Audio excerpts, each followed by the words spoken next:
If any of you lacks in wisdom, you should ask God. If any of you lacks in wisdom, you should ask God. Greetings to you all in the name of the Lord Jesus Christ. I hope you all are safe under God's grace and you're doing good with your studies.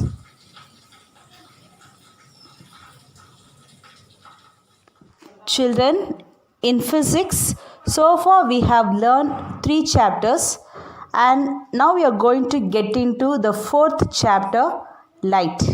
And it is very interesting topic. I hope you will be enjoying by learning this topic in your physics. And this topic going to be very useful for your higher classes also. Shall we get into the lesson? We perceive the things around us. We have 5 senses that help us to interact with the world around us. These are sight, hearing, taste, smell, and touch. Eyes help us to see things, ears help us to hear sound, we smell with our nose, taste with our tongue, and the sense of touch is provided by our skin. Of course, all senses are important, but the sense of sight is the most important. Here is an interesting fact. We perceive almost 80% of the world around us by using our sense of sight.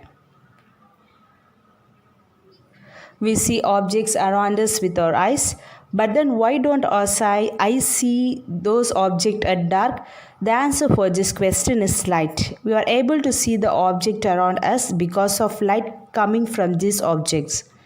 The light from this object travels in space and reaches our eyes. When it darks or during night time, as there is no light, we are unable to see this object clearly. Some object can generate their own light. For example, the sun, the fluorescent bulbs, burning candles can generate their own light. The object which generate their own light are called luminous object. Almost all of the objects we have come across cannot generate their own light. The table, the chair, the wall, the paper are few such examples. Such objects are called as non-luminous objects. But as I told you that we see objects around us because of the light coming from them. And if the object just cannot generate light, then how come we are able to see that? We are able to see that because of the reflection of light. This object reflects the light to our eyes. What the light are reflecting? Where is the light coming from? This light is nothing but the light coming from the luminous object. So how can we summarize this? We are able to see the non-luminous object because they reflect the light of the luminous object falling on the surfaces. Let me repeat. The light coming from the luminous object falls on the non-luminous object. Non-luminous object that reflect this light and this reflected light travels towards our eyes, and that's why we see the object. In the daytime, we are able to see the blue sky, the white clouds and the green grass because the light from the sun getting reflected by them and traveling towards our eyes. At night, we are able to see the moon because it is reflecting the light from the sun. Note that the moon is non-luminous object and it cannot generate its own light. As I said earlier, most of the objects that we come across in our daily life are non-luminous. We only see them because they reflect light. Step inside a dark room, light up a torch and point it at a distant wall. Look carefully the path of the light coming from the torch. You will see a tiny dust particles in the air. What is the reason for this? Why are you able to see these particles? You are able to see this dust particle because the light from the torch is getting reflected from the surfaces and traveling towards our eyes. We also see the same thing in a very dimly light room. The only source of the light is a small amount of sunlight coming from the window.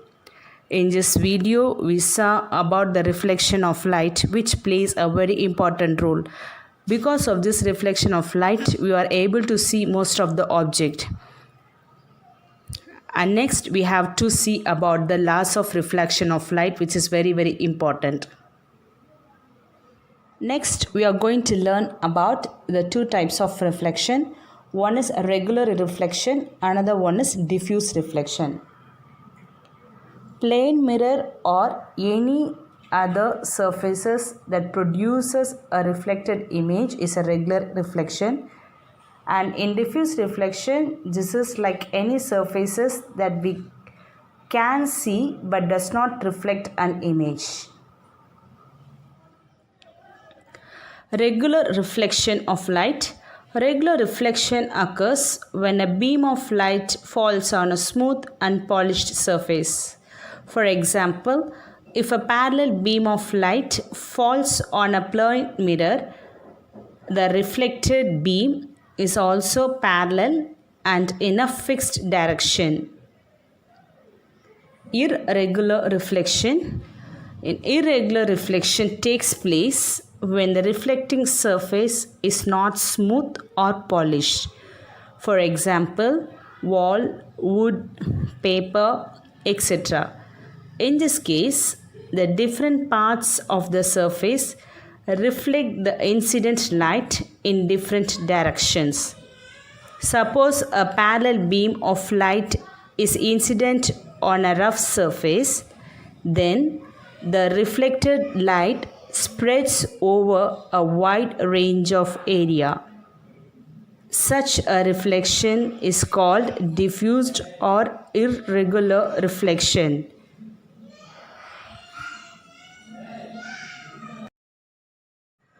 Now let us see some terms related to reflection. A ray of light is a narrow stream of light. It represents the path along which light travels and is shown by a straight line with a small arrow. The arrowhead indicates the direction in which light travels. And second one, a mirror is shown by a straight line with a hatching on one side.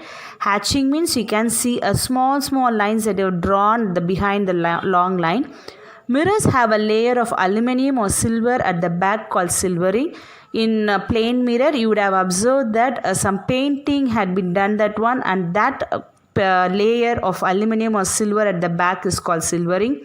And it is this layer which is really responsible for reflection. So because of that silvering only, light is reflecting, otherwise it won't reflect, it will refract. The hatching in a drawing of a mirror represents this layer. A ray of light traveling towards a mirror is called the incident ray. So always a ray of light traveling away from the mirror after reflection is called the reflected ray. In this figure, you can see the incident ray as IP, and PR is a reflected ray, and P is a point of incidence of the ray IP. The next one is a line drawn perpendicular to the reflecting surface is called the normal to the surface, and here PN is a normal in this figure. You can see that in this picture. And third one, last one, is the angle between the incident ray and the normal is called the angle of incidence, while the angle between the reflected ray and the normal is called the angle of reflection. In the figure, I is the angle of incidence and R is the angle of reflection. I'll be showing this in the next picture, which will be very clear to see and so that you can understand easily. This picture clearly shows the incident ray. That is AO is the incident ray, and the reflected ray will be OB, and the center line that is called the normal ray, and the angle between the normal and the incident ray is the angle of incidence, and the angle between the reflected ray and the normal is called the angle of reflection.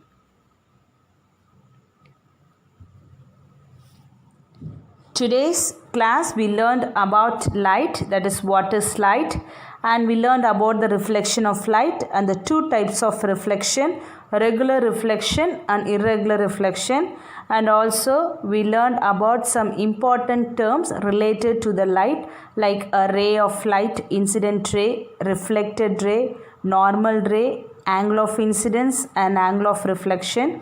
And I hope you all enjoyed the video. And children, at last I would like to show one activity through this video, and this activity explains the reflection of light. Watch this video.